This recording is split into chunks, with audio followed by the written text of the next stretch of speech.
of talked about the importance of finishing games kind of on your guys' terms instead of having to put the defense back out there. How much of that has that kind of been a kind of emphasis this week, I guess?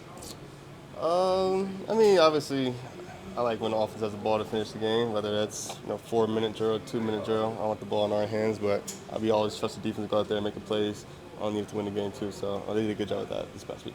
Marvin, how do you feel like you and Kyler are connecting after one game, at least this season? How do you feel like that connection's going? Yeah, I mean, it's just a start. We got to definitely continue to build, continue to grow, but I like where we're at, and I think first game was a good start for sure. Mark, when you went back and watched the tape, what'd you like? What do you think this offense needs to do better? You can always execute in all areas, pass game, run game. So obviously, we had success in both areas sometimes. Trey had the explosive run. I kind of had the explosive catch there. Then Trey made some big catches on third down. So there's definitely areas that I liked, and obviously we need to improve in some areas as well. Can you take us through that explosive that you had the big catch down the field? What did you see? Yeah, I kind of got pressed there, so I kind of converted, changed my route. Not really changed my route, but changed my route based on the coverage, but and converted there and kind of threw a good ball and completed it. What did Kyler say to you guys, if anything, about him not feeling well on Sunday? I didn't know until you guys found out too. I looked at my phone and saw the illness. So obviously he's a warrior. He went out there and played his heart out, gave his team everything, and that's what you expect from a leader. When you see something like that, do you text him, hey man, don't give us a heads up, you're not feeling well? No, I mean. Do you ask him if he needs anything? Yeah, obviously we're always there for him, but like I said, he's warrior. He's gonna go out there and give us everything he got. So. Could you feel anything different from him? No, not at all. Not at all. Not at all. What about with your connection with him? Could you feel that being different than it was last year?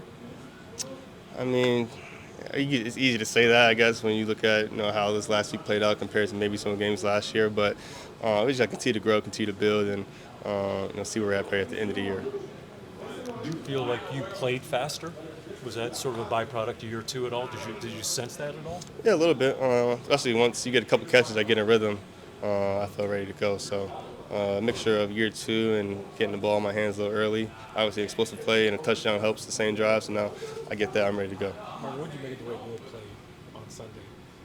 I know I wanted him to keep the interception, man. That would have been great to have your first game get an interception. But other than that, I mean, he made a great play. Hit my boy Chris. I'm sorry, he's sorry about that, but he made a great play though.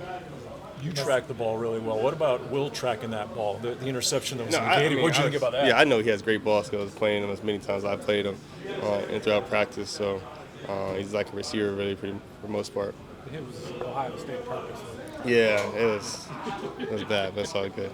Another guy who had a pretty good game was Max Melton. What's it been like going against him the past couple of years in practice? Yeah, our DBs have been a great challenge for both of us. Obviously, Will, he's new this year, but I've been going against Max also since college and their practice last year. I mean, he's done an unbelievable job just with his technique and just staying on top of things. I mean, he's a dog first and foremost. He's very competitive. So, I have full trust in those guys to go out there and compete with the best receivers in the league.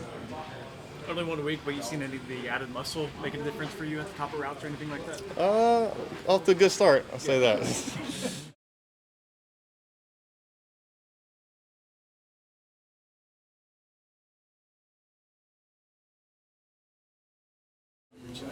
Yeah, I mean, it was a great feeling, to get a win, have a great first game, get my feet wet, but now the mindset is to go out there and try to do it again and get another win. How you build it?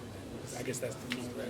I would just say just staying in the moment, taking it day by day, practice by practice, meeting by meeting, and not looking too far ahead and just staying locked in. When you have a hit like that and it's played in the team room, what's the team's reaction to it? I mean, it's a bunch of oohs and ahs, and they all loved it, but everybody said they didn't know I had that in me, but because they know I'm a kind of chill guy, but when I get on the field, it's a little different. Did it feel as good as it looked?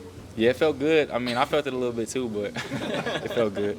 Coach Rallis and JG and Buddha all talked about the coaching point that you picked up during the week. How did you when did you kind of pick up on that pre-snap, or when did you recognize and pick up that play? Yeah, really whenever we called that call, I kind of just had it in the back of my mind, if they had shown me any type of screen, type of motion or formation, I was going to jump it. So that was really it. You see anything this week you want to tell us that you're going to sniff out? Or? Nah, definitely not telling you that right now. We always talk about same shoulder, same foot, with the technique, and you don't really hear that often with the corner. Where did you kind of learn that technique? I'll be honest with you, that was all instincts. I wasn't really thinking about any of that. That was just trying to run through the player. But yeah, I mean, it's a lot of reps at practice. We focused on a lot of hamstring tackles. That wasn't really a hamstring tackle, but I tried to just hit him in the strike zone to make sure I didn't get a flag, and that's how it went down. Well, how about for the secondary to kind of play as well as you guys did and really decide the game at the end? What does it say about the group you're kind of building? I mean, it says a lot. I mean, coaches kind of challenged us going into this week, knowing that we were going to get tried. So really was just staying locked in, being together through the ups and the downs, and knowing that we had a group to be able to get it done. So a lot of confidence in each other. What do you see from the Panthers? They got elite receivers. I mean, 2 first-round receivers that they drafted the last few years, 2 big guys, jump ball guys. So we're excited for the matchup. More so on Teteroa, what do you see from him? Guys came out the same year. Yeah, I was training with him all pre-draft, got really close with him. He's a big, smooth, fluid, explosive, great catch, great hands, everything. So it's going to be a great matchup for us. You know all his tricks, in a sense, right? A little bit, I guess. How bad do you feel for Joey? Since you've been the locker mate, how bad do you feel for a guy like that? Definitely feel bad for him. I mean, he's a captain on his team, a leader on his team, leader on the special teams. He just always brings that juice. So it's a guy in the DB room we're definitely going to miss, and this as a team. So, we're here for him, praying for him, and hoping the best. Well, the Saints clearly had a game plan to get the ball out quickly. What do you guys do to limit their success on those kind of quick passes? I mean, that really goes into, the calls that Coach Nick makes. Just being locked into the game plan and the formations and everything they're giving us, and making sure that pre-snap we can execute post-snap.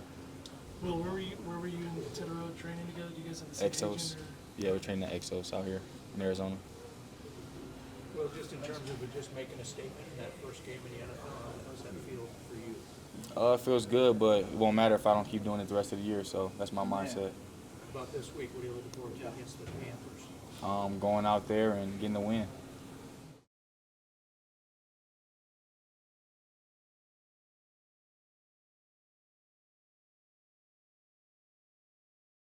That was a push on. There's a couple other plays, but man, we play football, man. I ain't worried about it. They clearly had a game plan to get the ball out quick, which is an area where you guys last year kind of struggled when teams would get out quick. You guys would give up some big plays. What did you guys do to limit them when they were getting the ball out quick on Sunday? Get Josh Sweat and a couple other guys. But yeah, man, ball came out fast. Knew it was coming out fast. We had a couple coverages depending on that. So yeah, we just reacted to it when we saw it and made some plays. What was the reaction like in team film when the Wills hit against Chris was played?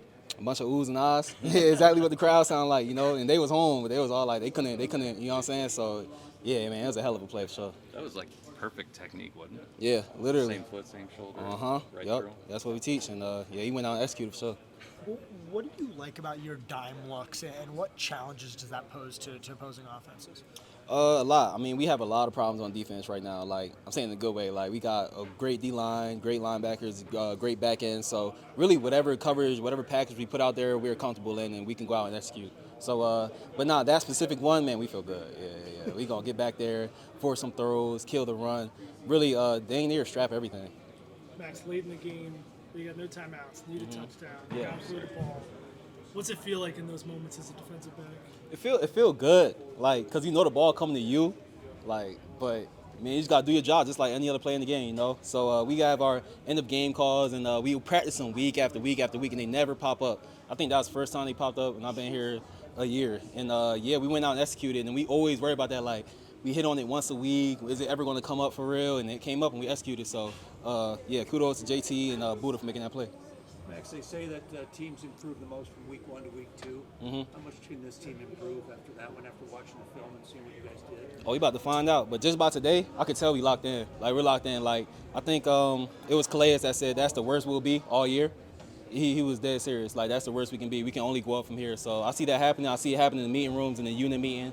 Go out and hit the field at 60%, and we're executing our technique. And I can just tell we're locked in. We're not getting complacent, and we're just looking for the next good thing. What kind of juice do you get from the home crowd? Oh, man, I can't wait. I can't wait to see the Red Sea out there. Rise up, Red Sea. That's all I can say. I just can't wait to see y'all. So. Do you have a favorite, with the stuff you're working on this offseason, a favorite coverage rep or two from Sunday's game that kind of showed the kind of stuff you've been working on? I say my PBU against Olave on their sideline. We switched our all technique, so we get to be square now instead of being a crossover run all the time. And I feel like that was one of my better reps, if not the best one.